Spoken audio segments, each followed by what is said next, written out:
had the broker actually been negligent, then FREC would still pay everything associated to the plaintiff, which is the consumer, but FREC would not be defending the broker.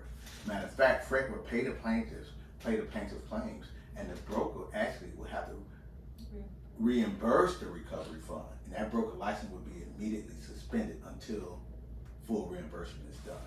In this case, FREC actually issued an escrow disbursement order, and FREC is fully backing the broker as well as paying the plaintiff. So, little kind of caveat, but that's what the fund is designed for. And we don't really think of it, but when I'm sure you've had your license a while now, right? When you part of our renewal fees, portion of those proceeds goes towards the recovery fund. 34, which approach to value would be most appropriate if a business is no longer a going concern? Cost, comparable sales, liquidation, income. C. C, liquidation, right? When you're going out of business, you're liquidating. You're trying to get liquid, and how much money you can have if you had to sell off all your assets. 35, a broker may legally prepare which document for another party? A, mortgage, B, note, C, sales contract, D, deed. C, sales contract. Wow, you're on a roll. 36, what action will be taken against a broker license when a claim not associated with an escrow disbursement order is paid from the real estate recovery fund? The broker will be placed on probation till the fund is reimbursed. The broker license will be suspended for a maximum period, which is 10 years. Mandatory revocation of the broker's license, or D, mandatory suspension of the license until the licensee has reimbursed the fund, including interest. D.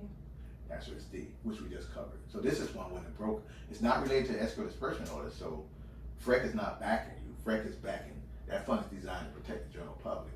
Ultimately, your license will be suspended until you pay the fund back with associated interest. 37, which statement is unique to the transaction broker relationship? A, the customer is not responsible for the acts of the licensee.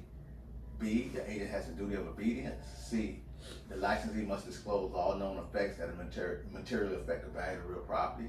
Or D, the buyer or seller must give written consent to enter into the brokerage. C. C. Your answer is C. C is, the correct answer is A. The customer is not responsible for the act of the licensee. As a license, well, okay. C, your answer was the licensee must disclose all material effects that affect the value. I would say guess, because I'm sure you went in the thought process as you chose C. But that's not exclusive to transaction broker. That C is a responsibility of the licensee. That's a responsibility of the licensee. Transaction broker, designated sales agent, buyer's broker, sales broker, or even in a no brokerage relationship. So that's always a responsibility of the licensee. So I can see why you chose it, because that is a function licensees must have, but it's applicable to all the brokerage relationships, even a no brokerage relationship. So again, we're doing pretty well. We're going to take a pause and we'll go ahead and go to the next set of questions.